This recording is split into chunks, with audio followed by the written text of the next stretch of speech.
আমার সামনে যে পাথরটি দেখতে পাচ্ছেন সেই পাথরটি দিয়ে নির্মমভাবে হত্যা করা হয়েছে ব্যবসায়ী সোহাগকে। এই যে পাথরটি, সেই পাথরটি কিন্তু বারবার ভিডিওতে যেমনটি দেখা যাচ্ছিল, বারবার তার শরীর, তার মুখমণ্ডল এবং তার পার দিকে নিক্ষেপ করা হয়েছে। আমরা একটু উঠানোর চেষ্টা করেছিলাম এটাকে। 15 থেকে 20 কেজি মতো ওজন হবে এই পাথরের। এই পাথরটি কিন্তু বারবার উঠিয়ে তার দেহে, তার মুখমণ্ডলে নিক্ষেপ করা হয়েছে। এবং আমরা যেমনটি দেখেছি, এই পাথরটি কিন্তু এই জায়গায় ঠিক যখন ব্যবসায়ী সোহাগ যখন ঠিক এই জায়গায় ছিলেন, আপনারা ভিডিওটি যদি একটু লক্ষ্য করেন যে পিছনে কিন্তু মিটফোর্ড হাসপাতালের এই অংশটি এবং এসির যে অংশটি সেটি কিন্তু দেখা যাচ্ছে, এবং এই যে কাঁটাতার এবং এই দেয়ালটি, এটি খুব স্পষ্টভাবেই কিন্তু ভিডিওতে দেখা যাচ্ছিল, এবং পানি পারাপারের জন্য যেই কাটা অংশটি সেটিও কিন্তু দেখা যাচ্ছিল। এখানেই কিন্তু নিথর পড়েছিল ব্যবসায়ী সোহাগের দেহ, এবং এই দেহের উপরেই পৈশাচিক নির্যাতন চালিয়েছিল দুর্বৃত্তরা।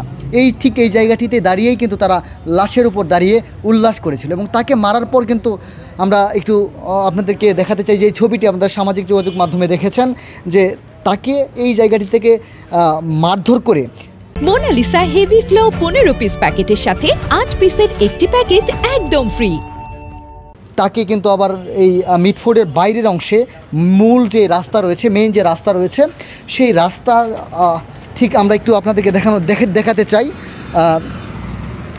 ঠিক এই জায়গাটিতে কিন্তু তার লাশটি রাখা হয়েছিল। এই জায়গাটি থেকে কিন্তু রক্ত ছিল, প্রচুর রক্ত ছিল। আমরা দেখেছি ব্যবসায়ী সোহাগের রক্ত, এবং এই প্রত্যেকটি পাথরই কিন্তু তাকে হত্যা করতে ব্যবহার করা হয়েছে, এবং প্রত্যেকটি ইটই কিন্তু ব্যবহার করা হয়েছে।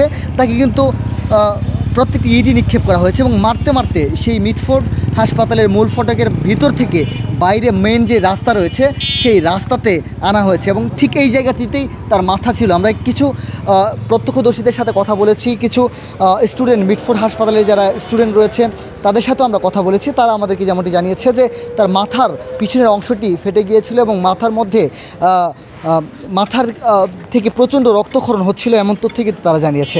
ঠিক এই জায়গাটিতে তার নিথর দেহটি পড়েছিল, এবং ভিতরে যে জায়গাটিতে আপনাদেরকে দেখিয়েছি সেই জায়গাটিতে কিন্তু আসলে তার যেই মরদেহ, মানে তাকে যেভাবে নির্যাতন করা হয়েছিল সেই জায়গাটি ছিল কিন্তু ঠিক ওই জায়গা।